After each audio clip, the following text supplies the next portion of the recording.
The Tao of Self-Confidence, Episode 772.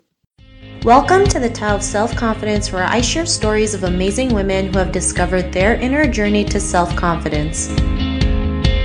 Visit our website at thetaoofselfconfidence.com. Your inner journey to self-confidence awaits. Well, hello friend. Welcome to the Tao of Self-Confidence, where I share stories of amazing women who have discovered their inner journey to self-confidence. I'm your host today, Sheena Yap-Chan, and today I have a phenomenal lady on the show today. She is an international award-winning keynote speaker, business mentor, TV producer, best-selling author, and mother of four, and I'm really excited to have her on and share her story with us today on self-confidence. So without further ado, I'm going to introduce you to Didi Wong. Didi, how are you today? Maybe you can fill in a little bit more about yourself to the listeners. Yes, Sheena, thank you so much, first off, for reaching out to me and, exploring the land of Asian women in USA and different parts of the world. I applaud you for having had this show for so many years, and just being disciplined is one of the biggest challenges I have with my clients. And so I recognize that in you. So I want to lift you up by saying that to you at the beginning of your show. So thank you for inviting me, and I'm really honored to be on your show. So I love speaking. So my number one thing that I do, if somebody asked me, what do you do?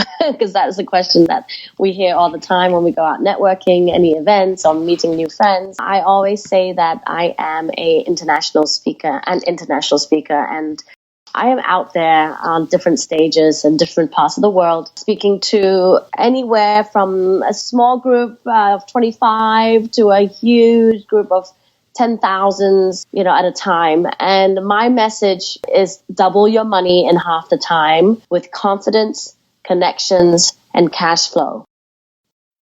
Thanks for sharing that. And Didi, what's your cultural background? I am from Hong Kong, so I'm Chinese, fully Chinese. Although if you look at me, most people don't believe me. They always say I look like a mixed child, but I am Chinese from Hong Kong. Thanks for sharing that. What's your favorite self-confidence quote?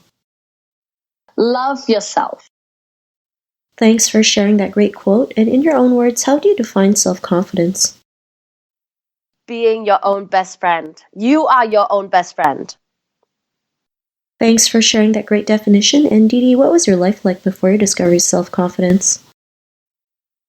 Oh my goodness, that is a great question. I have had many adversities in my life that could have made me a very insecure, not confident woman, starting off with my own mother. And I know that in the Asian culture, a lot of the mothers are out there, the very tough love type of mothers and fathers too. I just happen to have a very tough love type of mom who, without her, I wouldn't be the extremely motivated person that I am. So I actually thank her.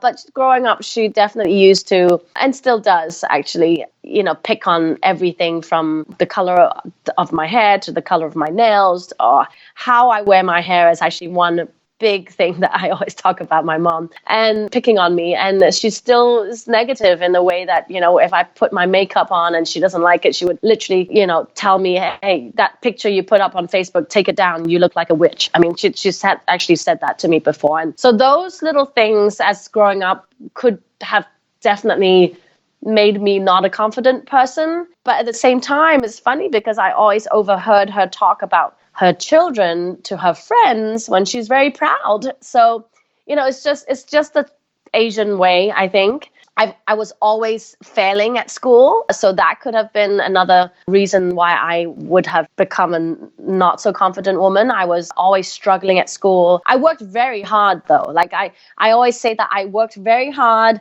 I was always the teacher's pet. So even though I didn't get the great grades like a B or an A, the teachers still loved me because I showed so much spirit. I wanted always to be as best as I can be, even though I study and I don't get the grades, they can feel it from me. And I have, I have the personality for them to enjoy I was always called the bubbly girl in class, and even though I don't get the good grades. So that's another thing. And then having married a non-Chinese man and having my father threatening me to disown me, that could have also broken my spirits, becoming a confident woman. So there are many things that have happened in my 43 years in my life where I could have blamed that, oh, I'm like this because of that bad thing that happened to me, or I didn't get the scholarship out of my three sisters, and I was the dumb one, I labeled the idiot, or the one who is pretty good at sports but have no brains. I've been labeled so many of those type of things. So, I overcame all of them, and now, I'm proud of who I am and proud of what I've overcome, and been able to actually affect change in other people too, and help them become a successful person and pay it forward. So yeah, that's pretty much a little bit of a brief overview of my past for you. Thanks for sharing that. And I think that's something a lot of Asian women go through. Sometimes it can break us and feel like we're not worthy enough. But like you mentioned, you were able to overcome it. And, there's days where we're not 100% confident. Sometimes we're 10% confident. It's not always easy, but it's up to us to pick ourselves back up and keep moving forward. So thanks for sharing that. And Didi, what was that point in your life when you realized you can go out there and be who you are today? What was that aha moment? I think it came from, the people I surround myself with. If you hear, so I give you a little scenario, like a little analogy. If somebody keeps telling you, you're stupid, oh, you can't do that, you're going to fall, you don't go in the water, you're going to drown, don't go in the water, you're going to drown. So what you're going to do, you're probably going to listen to whomever it is who's repetitively telling you that thing, because it's probably coming from somebody who you either respect, or an older generation, a little bit elder than you.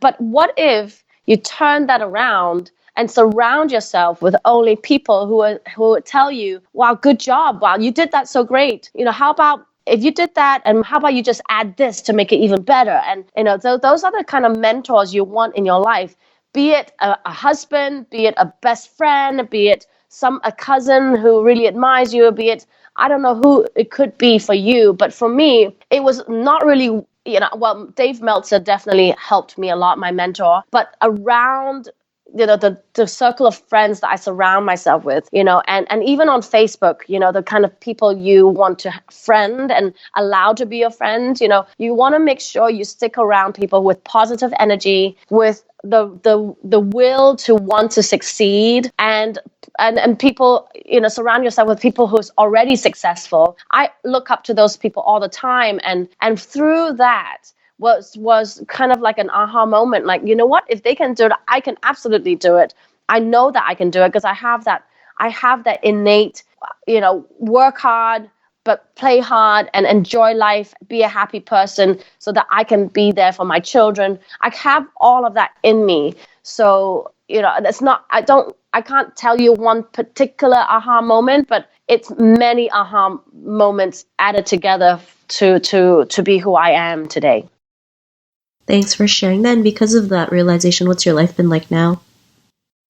I love what I do. That is the beautiful thing, because a lot of people wake up hating what they do, right? So my life right now is I get up and I love taking care of my children and being able to be a quality mom for them, and have quality conversations, make them actually take time to make them breakfast and watch them eat it or feed them still. And then I really care about just coming back to my computer and doing whatever I can to affect change in me, like improve myself as well as my clients, and looking for the next gig and always thriving to go to the next level. I'm really ambitious, if you can't tell already.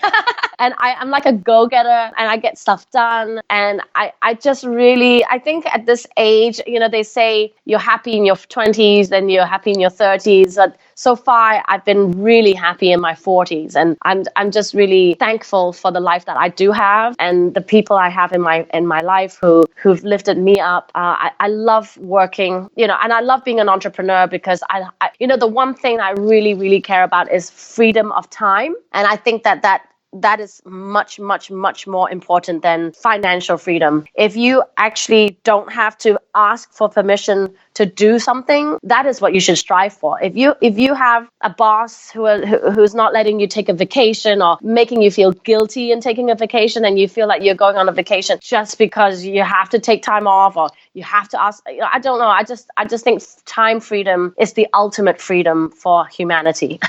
So, and I have time freedom. I can take a day off if I wanted to. I can be just a domestic person and just wash the dishes and cook and clean if I wanted to. I can sit in front of my computer all day long and work if I wanted to. So, of course there is the scheduling with the children, but that's also my choice. I can book a babysitter to do that if I wanted to, but I could do it myself if I wanted to. So that is time freedom, and that is my life right now that I really am grateful for. Thanks for sharing that. To the woman who's listening to your episode, she may be in her own journey to self-confidence. What would be that one tip you would give to her? I would absolutely say that for anybody out there who needs to create more confidence within themselves, the number one thing to do is to clean out those negative people around you. That, I'm sorry, is kind of blunt, but if you are finding yourself talking to somebody who always puts you down, and when you hang up that call, you don't feel good, then make sure if it's somebody that you cannot cut out, obviously, then you make sure you pick a time that you are tolerant of that situation to take a call with them. But I think that circle of friends, people who you hang around with, the kind of messages that you read on Facebook, on Instagram, or on Twitter, or on LinkedIn, those are very important, because whatever you read will go into your system subconsciously. And pick a book that you could read that will inspire you. Do something that you're good at and love doing. It could be singing, it could be anything that you can do that makes you joyful. Do that, and just surround yourself. That really is the number one thing. Surround yourself with the right people, and find yourself a mentor who would believe in you and help you get to that next level. Thanks for sharing those great tips. And if our listeners wanted to get to know a little bit more about you and what you do and check out some of your work, is there any links or social media profiles we can connect with? Yeah, my website is Didi Wong, DIDIWONG.com. My Facebook is Didi Wong Official. Instagram is Didi Wong Official. LinkedIn is Didi Wong. So all of my simple name, DIDIWONG. I do have a book that I co-wrote with Jack Canfield that you could get. You can actually download for free if you'd like. Go to DidiWongFreebook.com. And you can get my elevator pitch book that I wrote for free. And I would love to give that to your audience, because I get pitched a lot. And I'm not just talking about pitching me as an angel investor. I'm talking about pitching in general, in a life. Like whenever you come across a stranger and they ask you that dreaded question, what do you do? Are you going to answer with a very boring answer and not be effective? Or are you going to, come out with your 60-second elevator pitch that you can do to wow somebody? Not in a manipulative way, but in a way that you can